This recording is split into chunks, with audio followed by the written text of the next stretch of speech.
Hello everybody, welcome back to my channel. My name is Maureen O'Connor from Quilters Heaven in Northbrook, Illinois, and I am the Opinionated Quilter. Today's episode, number 75, is You Can Quilt It Yourself. Last week we talked about preparing to bring your quilt to the long armor, but on medium-sized, smaller pieces, you definitely can quilt them yourself with the right equipment. But before we get to that, let's get to my opinion. This falls under the category of just because instructions tell you to construct something a certain way doesn't mean it's the best way or that you should do it that way. My example here is the diamond log cabin tree skirt, and in Eleanor Burns' book, she tells you to put all the diamonds together first. The center diamonds, I should say, so that you have all these together, and then you add in your outside diamonds. That makes no sense to me. I don't want to be putting in these side diamonds with all these pieces flapping around. I want to always construct the smallest number of pieces together, just like I do in the strip piecing, where I say do 2, 2, 2, and then make the 2s, 4s. I want to do the same with this. So to me, it makes way more sense to take 2 of the inside diamonds together and then add the outside diamond to that.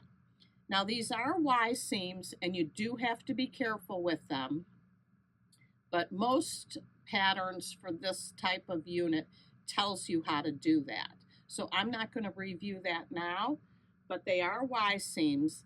So I end up first putting the 2 together and then the 1 outside. So I have a piece that looks like this.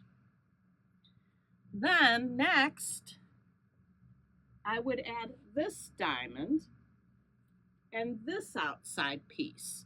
So now I essentially have half of the unit without these 2 side diamonds, because you're not going to cut those in half and then sew them back together again.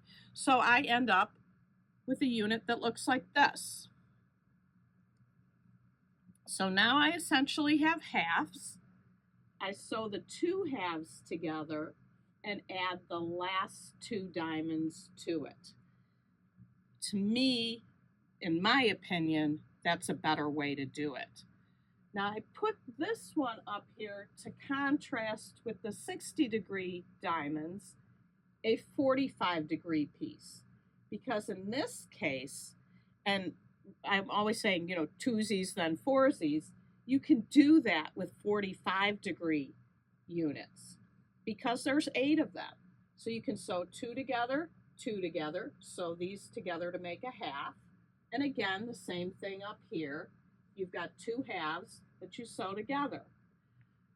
Always make sure you know if you're working with 6 pieces or 8 pieces, because I have seen people sew 2 together, 2 together, 2 together. And then what do? You have to have a Y seam in here. You don't want to have a Y seam in the center. So always be sure you know, are you working with 60 degrees, 6 pieces, or 45 degrees, 8 pieces, before you start just randomly sewing together. Know your plan. Stay organized. Now, let's get to today's episode. I have here on the table the quilt I had behind me last week. It's the Butterfly. It's from Quilts Without Corners by Cheryl Phillips. My distributor doesn't have it anymore. I'm not sure if any of the shops still have copies of it, but I did check Amazon and there are copies available on Amazon. And this I decided I was going to quilt on the domestic machine because the wings, the lines on the wings, I don't want to take away from them with an all-over quilting design. I want to emphasize the lines of the wings. So I am just going to do some minimal quilting in the seam lines, or as people like to say, in the ditch. And the key to being able to do something of this size, I know you've seen me do candle mats before, the small candle mats, and they can pretty much fit under any machine. But when you have something that's a little bit bigger, the key is to have enough space from the needle to the side of the machine. And this machine has 10 inches. Now, you probably wouldn't be able to do this on a featherweight that only has a very small amount of space. So having enough space between the needle and the side of the machine is really important. Another thing that's super important is to have the needle down function. You want, when you take your foot off the pedal, you want the needle to stop down so you can adjust your quilt without losing where you are in your sewing. So needle down, super important. The other huge thing is the knee lift. You really need a knee lift to do this. And the reason is that when you stop and have to turn and move, you don't want to have to take your hand and manually put up and down the presser foot. You want to be able to keep your hands up here, maneuvering your fabric, while your knee lifts the presser foot and lowers the presser foot. Let me show you how. I've done a couple of lines in this already. So right now, I'm going to start up here. I have this open toe foot on it. For Bernina users, it's the number 20 foot. And I like this because I can see everything with no obstruction. Bernina does not recommend that you do a straight stitch with this foot. It's really made to do up to 9mm with stitches. However, I have the single hole needle plate on, the 0mm needle plate on, and that gives it enough stability that you really can do a straight stitch. And I've set my stitch length at 2. It's a little longer than I would do piecing at, but it works for me for quilting. So I am going to get myself situated here. I've got my thread color matching this bluish purplish. And so if I go off course, it doesn't really show that much, but I'm going to try to stay on course as best as I can. So I'm going to lower my foot. I'm going to put my needle in and make sure I'm where I want to be, and it looks pretty perfect. Now, you want to support your quilt as much as possible because you don't want gravity working against you. You want the feed dogs to be able to push your fabric through. So you want to give it some support. Now, can the camera see me okay? All right. I got my foot on the gas. I'm going to get out my pin. I just put the pin in to mark that I knew where I was going to start to show you. And now I'm just going to start stitching in the ditch.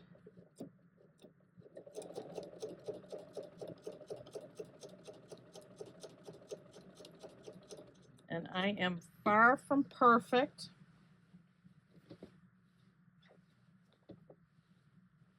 But I'm just going to keep on plugging away here because, like I said, I don't want an all-over design on this project. Okay, this is where the needle down comes important. I took my foot off the gas, the needle stopped down. So now I can adjust things and I'm not going to lose where I'm sewing. So now I get adjusted and keep on going. And I'm not pushing the fabric. I'm letting the feed dogs move the fabric. I have my hands on it because I'm trying to make sure that I'm all, rolled up and fitting underneath the top of the sewing machine here.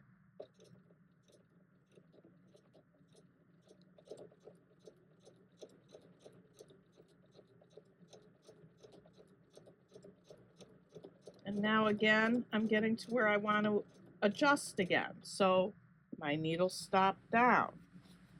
Lets me move things around.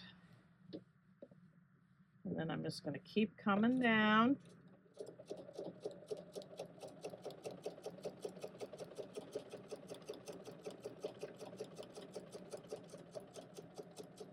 And this is not supposed to be a fast process. This should not be something you're trying to race to finish.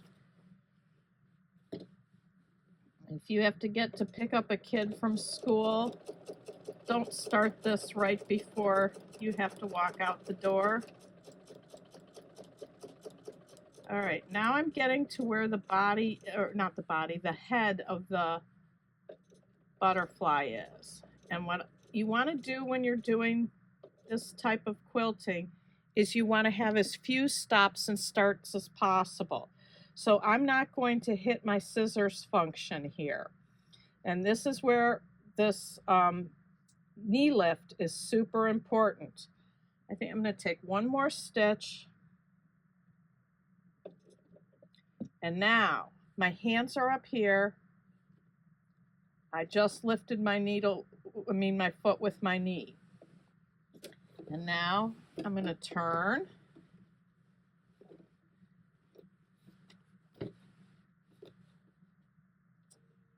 And I'm just going to come down the edge of this body to the next seam.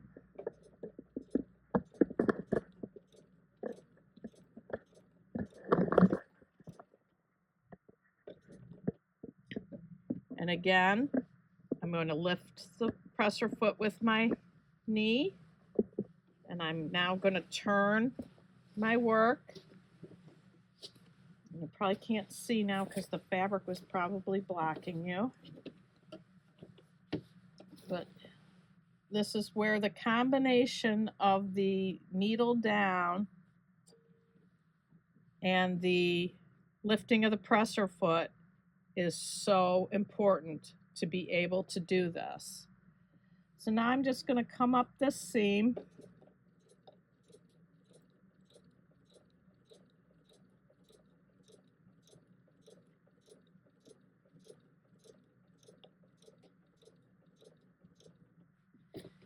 And I'm keeping my eye right at the needle and watching the seam line, and it's not that easy to see. It's good there's good light on this machine.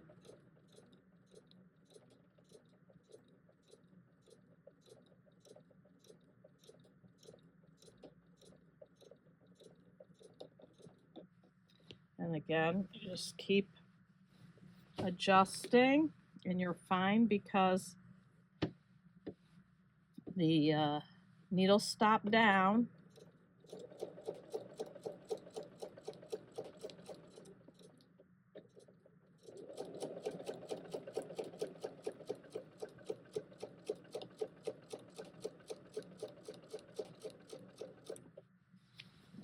Just keep coming up till I get to the end of this seam.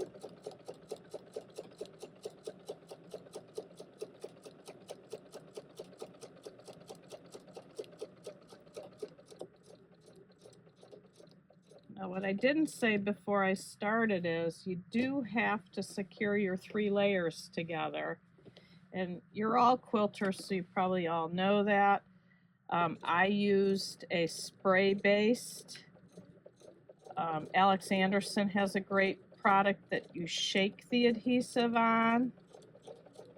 It doesn't have the aerosol that the 505 that I used did. And some people you'll want to just hand baste it, some you'll want to pin. Whatever basting method you decide to use, they all work. It's whatever you like the best.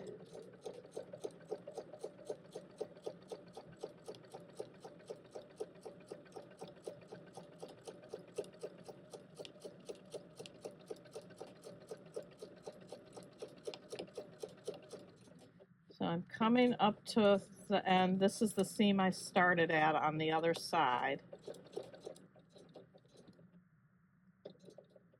And now I would turn again, knee lift up.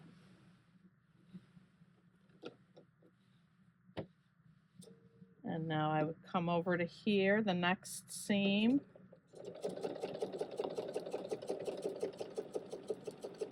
And this one's a little easier to see than those stripes.